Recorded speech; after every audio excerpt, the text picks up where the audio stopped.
Welcome to Solo Parenting. I'm Jennifer Gill, and this is a place where solo parents find encouragement, practical tips, and real conversations to help you navigate parenthood with confidence. Let's get started. 3 days before payday, my heater died. I stood in the kitchen with a blanket around my shoulders and thought, how is this my life right now? Welcome to Solo Parenting. I'm Jennifer Gill, here for solo parents navigating the highs, the lows, and everything in between. That heater moment is what I want to talk about today. Not to make you worry, but to give you a tiny tool so those moments stop hijacking your week. Here's the idea, the $5 buffer. Not a full emergency fund plan, not a giant overhaul, just small, repeatable $5 moves you can actually keep doing. By the time we finish, you'll have a weekly routine, a safe place to keep the money, clear rules for using it, and one thing to start right now.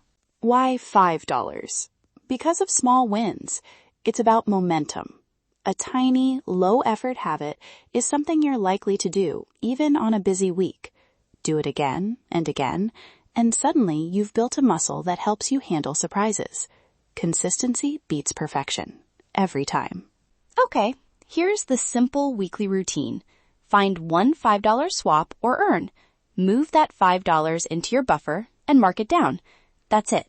No spreadsheets, no guilt. The act of recording, even a one-line note on your phone, makes it real. Yep, it really works. Need examples? Quick ones you can borrow this week. Skip one coffee out, drop the 5 in the jar. Swap a pre-made snack for a homemade one. 5 goes in. Pause a subscription for a month. Bank that cash. See? Small invisible shifts that don't feel painful. Another easy move, when you get change, tuck a 5 if you can. Use roundup features in your bank. Or sell one thing you don't need, a toy, a sweater, and drop the money straight into the buffer. Little things add up faster than we expect. Where should you keep the money? 2 good options, a labeled jar for cash or a separate savings sub-account in your bank app. Put the jar by your keys so you see it every day. That physical nudge helps. If you use a bank, name the account Buffer and turn off easy transfers so it's just slightly out of reach. Rules matter. Use the buffer for real surprises, things that keep your household safe or functioning and weren't in the plan. A broken heater, an urgent car repair, a sudden medical copay.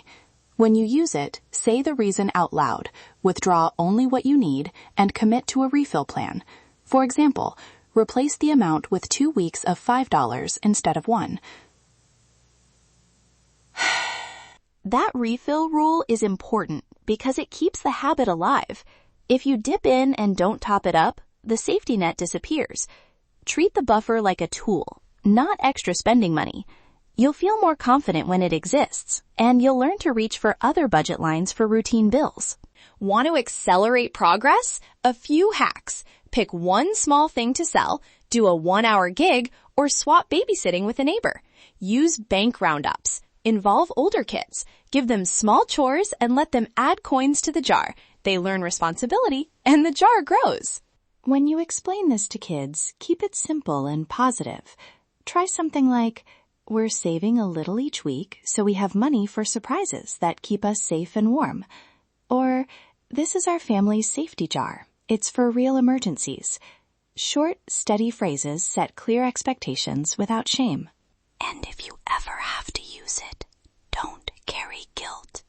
Remind yourself you built it for this exact reason. Say it out loud. Buffer used for heater repair. Then schedule that refill. That small ritual closes the loop and brings relief.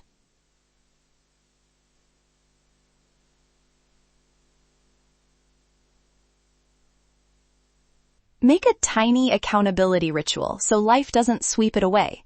Set a weekly calendar reminder that takes 5 minutes. Calendar reminder. Buffer updated. 1 minute. Update your note. Move the $5 and say one sentence out loud. Buffer updated. Do it same day, same time, and it becomes automatic. Quick recap. 3 things to keep. Start tiny so it sticks. Protect the habit with a dedicated place and simple rules, and celebrate progress, even the small stuff. Those 3 moves add calm and confidence between paydays. One small action for right now. Transfer $5 into a new sub-account, or drop $5 into a labeled jar by your keys. Set that calendar reminder I just mentioned and repeat it weekly. If you'd like a little help, join our email list, and I'll send the $5 buffer worksheet, a simple tracker, quick scripts, and refill rules. Visit soloparentingpodcast.com/5buffer to sign up and grab the worksheet. Thank you for spending this time with me.